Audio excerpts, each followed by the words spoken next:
Bonjour tout le monde, salut les internautes. Aujourd'hui, on va s'intéresser à un enfant de Bondy.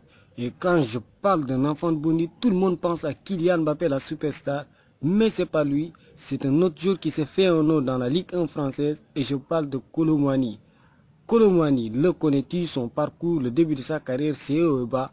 On va vous présenter ce joueur sur performance et parcours.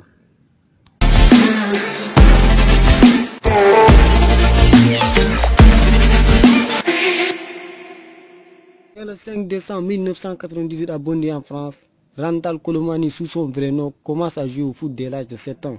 En 2005, il joue avec l'équipe de sa ville, Villepinte FC, où il a grandi avec ses parents. Il joue là-bas jusqu'en 2010. De 2010 à 2011, le garçon change d'air, joue à Trombley FC. Trombley FC, il ne durera pas longtemps là-bas, parce que de 2011 à 2015, il évoluait sous les couleurs de Torcy, une équipe qui jouait dans la division régionale à l'époque. Mais voyant deux de ses amis continuer leur parcours dans les équipes professionnelles, notamment Saint-Etienne et Lorient, le jeune gamin décide d'aller en Italie pour des essais. Des essais qu'il a fait à Cremonese et Vicenza. Mais malheureusement pour lui, ce contrat tant attendu tarda à venir. Et sous les conseils de son papa, il retourne en France. Il joue à Excellence, un niveau inférieur de tout ce qu'il a connu. Mais Randal Kolo Muani retrouve du rythme et commence à enchaîner les buts. Ce n'est qu'en 2015 que le FC Nantes recrute le jeune gamin et l'intègre dans son équipe réserve, plus précisément à U18 en pleine compétition. Après quelques mois, il fait ses débuts dans l'équipe réserve. Il joue 62 matchs et marque 17 buts. Dès son jeune âge, on a vu qu'il était un buteur né. Et en 2016, sous l'ère Conceição, il fait son apparition sur le banc avec l'équipe professionnelle, au soir de 3-2 contre l'Olympique de Marseille. Mais le jeune footballeur fait ses débuts sur le terrain qu'en 2018. 2018, une saison où il n'a pas eu de temps de jeu, il n'a eu que 6 matchs, ce qui a poussé le FC Nantes à le prêter à la 3e division française à Boulogne-sur-Mer. Le jeune footballeur joue 14 rencontres et inscrit 3 buts.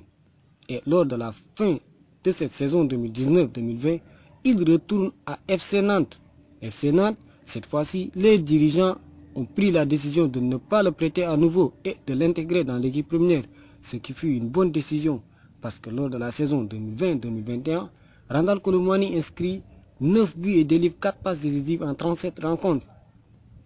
Et après cette performance, il y a eu beaucoup de clubs qui se sont intéressés aux jeunes footballeurs, en Italie, en France et notamment en Angleterre. Mais le jeune a décidé de rester au FC Nantes pour augmenter son temps de jeu et aussi son expérience, ce qui fut une très bonne décision parce que cette saison 2021-2022, il a inscrit son total de l'année dernière 9 buts et délivré 2 passes décisives en seulement 25 matchs, ce qui laisse entendre que Randal Kolo Muani a la chance de battre son record de la saison passée. Parlant de ses qualités, tout le monde connaît que Randal Kolo Muani est un très grand buteur et qu'il peut jouer pour ses partenaires, raison pour laquelle chaque saison, il donne des passes décisives. Mais voyant le jeune footballeur lors de cette dernière saison, on a pu quand même remarquer qu'il s'est habitué avec l'exigence du haut niveau, ce qui est impératif pour son évolution. Et parlant d'évolution, Randal Kolo Muani a signé un bail de 5 ans avec l'Eintracht Francfort, une équipe qui joue en première division allemande en Bundesliga. Donc ce qui laisse dire qu'en 2022-2023, le jeune garçon va évoluer ou concurrencer Robert Lewandowski et un certain Erling Haaland. Espérons qu'il enfile les buts comme il l'a fait ici en Ligue 1. Sinon pour sa carrière internationale, Randal Kolo Muani en est avec la France Espoir. Il a même joué l'Euro U21 avec son pays. Donc vu son talent et ses performances, c'est sûr qu'il sera un très grand apport pour la France les années à venir. Donc voilà. Tu en connais un peu plus sur ce jeu, j'espère. Et si cette vidéo t'a plu, laisse-moi un pouce bleu, un commentaire. Et abonne-toi sur la chaîne pour ne plus rater aucune vidéo. Et on se dit ciao ciao sur parcours et performance.